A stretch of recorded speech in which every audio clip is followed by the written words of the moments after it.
உங்கள் சொத்து என்கிற வடிவேல் பட காமெடி போல அரசு சொத்தை தனியாருக்கு விற்க தயாராகிவிட்டது ஸ்டாலின் அரசு.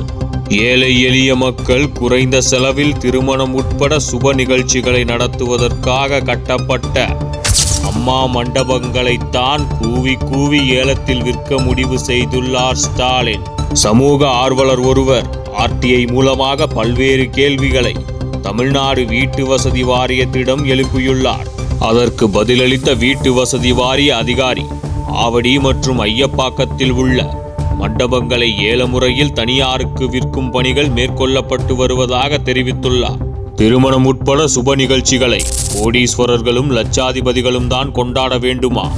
மண்டபம் பிடித்து ஊரே மெச்சும்படி ஏழைகள் சுப நிகழ்ச்சிகளை நடத்த முடியாதா என்கிற கேள்விக்கு பதிலாக உருவானதுதான் அம்மா மண்டபங்கள்.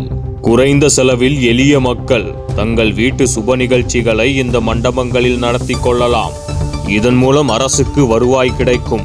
மண்டபம் என்றால் சாதாரணமாக இல்லை.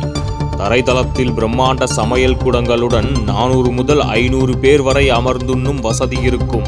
ஒரு தளத்தில் குளிரூட்டப்பட்ட மணமேடை, மற்றொரு தளத்தில் தங்கும் அறைகள் என தனியார் மண்டபங்களையே மிஞ்சும் வசதிகள் கொண்டவை அம்மா மண்டபங்கள். ஏழைகளும் இனி சுப நிகழ்ச்சிகளை விமர்சையாக நடத்தலாம் என்கிற உயர்ந்த நோக்கத்தோடு கொண்டு வரப்பட்ட இந்த அம்மா மண்டபங்களின் தற்போதைய நிலை என்ன? ஏழைகளின் மீது அக்கறை இல்லாத ஸ்டாலின் அரசு மண்டபங்களை முறையாக பராமரிக்கவில்லை. தற்போது ஆவடி மற்றும் அயப்பாக்கம் பகுதியில் உள்ள அம்மா மண்டபங்கள் கடந்த 4 ஆண்டுகளாக திறக்கப்படவே இல்லை. இந்த அம்மா மண்டபங்களுக்கு மக்கள் மத்தியில் வரவேற்பு இல்லையா? அதனால் தனியாருக்கு விற்க போகிறார்களாம். திறந்தால்தானே வரவேற்பு கிடைக்கும்.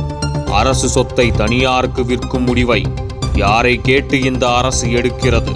இனியும் இந்த ஆட்சி தொடர்ந்தால் தமிழகத்தையே ஒரு நாள் ஏலத்தில் விற்று விடுவார்கள் என கொந்தளிக்கிறார்கள் பொதுமக்கள்.